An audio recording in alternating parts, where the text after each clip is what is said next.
Near the Idaho-Montana border, Interstate 90 bisects the northern Rockies.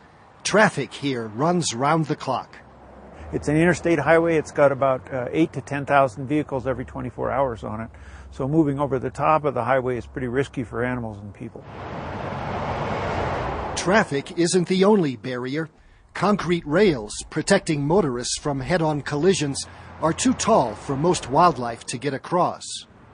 So researcher Chris Servine is trying to find out if wild animals are crossing under I-90. He set up heat and motion sensing cameras under 2 bridges to document any animals or people moving through.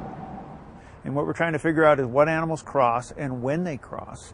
And of all the species that live in the area, are some maybe not crossing because they're sensitive to the bridge, and maybe some are pretty easy to move through there. And we're trying to understand if these bridges are really functionally connecting one side of the highway to the other.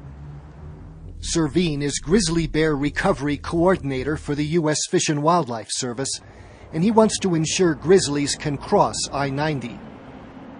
Near the state line, National Forest runs in both directions.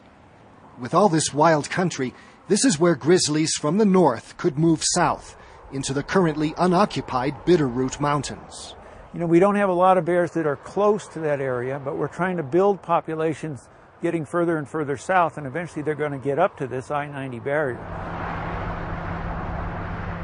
Montana's Transportation Department is already building overpasses and underpasses to help wildlife cross roads leading up to I-90. But after more than 2 years, Servine has seen only a few animals use the bridges under the interstate.